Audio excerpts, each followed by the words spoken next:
All right, we're back here on the live stream. We're talking with New Mexico, a couple New Mexico players. Of course, one of them former Aggie, Deyton Albury. We got Chris Howell, right? I didn't get your name wrong, did I? Correct. Okay, there's so many names I'm going through, so many people I'm talking to. I'm just terrible remembering. I want to bring the mic up just a little bit, Deyton, there. So I guess I'll start with you, Deyton. This is kind of the big one for you. Utah State obviously knows you very well. Of course, Chris, you know Utah State a little bit. You got to win over them. But Deyton just – I know when we talked to you earlier in the season, you weren't planning on leaving Utah State, and then obviously things change. What was it ultimately leads you to go to New Mexico, and what attracted you to the – obviously, we say what attracted you to it's a really good program, obviously. Just what was the biggest thing that led you to New Mexico? Yeah, the JUCO rule came out like mid-season. Yeah. Like you said, if you would have asked me, at the end of my season last year, would I have left Utah State, I would tell you no, 100%. But, just me wanting to take full advantage of my final year in college. And I felt like Coach Olin and the local community did a good job of, showing me a vision that I liked. And, I just wanted to take full advantage of it. So, Chris, I'll ask you this. You had a chance to win in the Spectrum. I know that's something that not a whole lot of people do. Yeah. I guess, you and Deyton talk about that game at all? I mean, that's the game you guys got to play against each other. We talk about it quite a bit, yeah. So what was that like for, maybe, how much do you guys realize what kind of accomplishment that was? I mean, by the end of the season, the only teams beat Utah State in the Spectrum were you guys and New Mexico, the team you're playing for now. Just what was that moment like for you guys? Yeah, that going into that game, we were just saying this is just an amazing opportunity. Last year at UC San Diego, we knew we needed to be essentially close to perfect to kind of get our name out there. Smaller school, not really known for athletics, yet alone basketball. But yeah, so I think just going into that, we just amazing opportunity, great team, great atmosphere. Is the biggest crowd that a lot of the guys last year played in front of ever. Yeah. And so, just being able to accomplish that, it was just amazing. Yeah. And then with Deyton, how quickly do you circle the game against Utah State, the return to the Spectrum?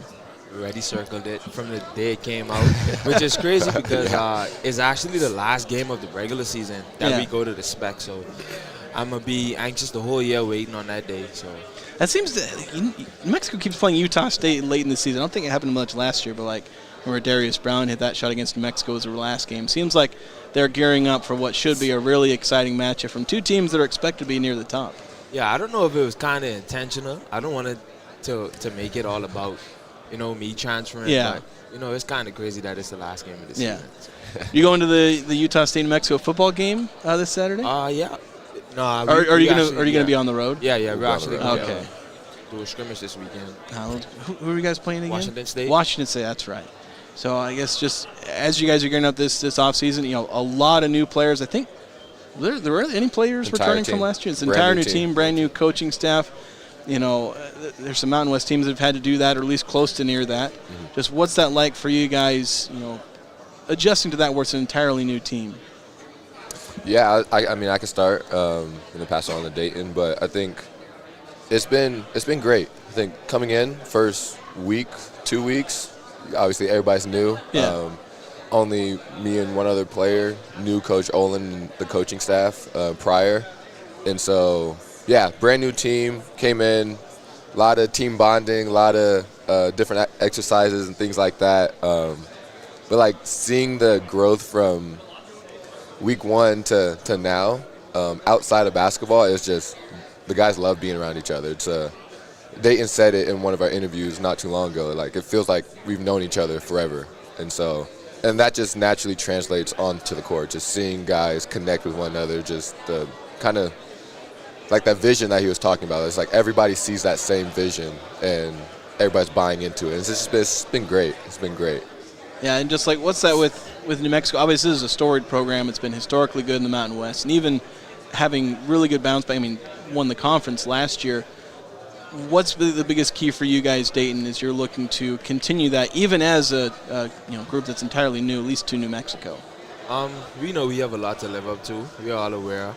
They won the regular season last year, but Coach Olin and staff, came from a winning culture, provides a winning culture every day in practice. So we're prepared, and we're going to win some games for sure. So. Yeah. And Chris, you're coming from something that was really special with UC San Diego, Yep. kind of catching the mid-major group by a storm there with what you guys did last year. What's the key for you guys to basically do that again with Coach Olin? And even though it's different with New Mexico, UC San Diego hadn't been at that stage, and New Mexico's been at that stage, but kind of repeating that where you're here to shock the world once again with an entirely new team where people, you get picked fifth, but maybe that was a lot of reputation of previous New Mexico teams. But you guys have got to shock the world once again. Yeah, it's another underdog story again. I think it's uncertainty makes people curious, and I'm excited to show off what we got. Yeah, which is exciting to be underrated, to have nobody know nothing about what we got going on inside the gym. So we're ready. We're going to be ready. Yeah, we're ready. And one way you're not underrated, Deyton, you made the preseason All Mountain West team. My God. Yeah. So do you feel like that's kind of emblematic of what you're trying to do this season? Where last year, there's a lot of guys in rotation, a lot of guys in the point guard rotation. You're going to be one of the key guys for this team as a point guard. You feel like that's kind of what you were earlier saying you want to maximize your last year. You feel like that's kind of what you're looking for is, hey, I want to be a guy on the Mountain West. Yeah. During my recruitment process, I was talking to Coach Olin about it, and, I just wanted a situation where I could, be myself again. Also, while being in a winning culture around great teammates, because, you can't do it by yourself. You have to have guys around you that are, willing to play roles and play their part. So, I'm just excited. All right, thank you so much, Deyton Albury, Chris Howell. Thanks for coming on with Cache Valley Daily. Good luck this season. We'll look forward to seeing you guys in the Spectrum. Sir, thank you. Thank you so much. All right, we'll be back.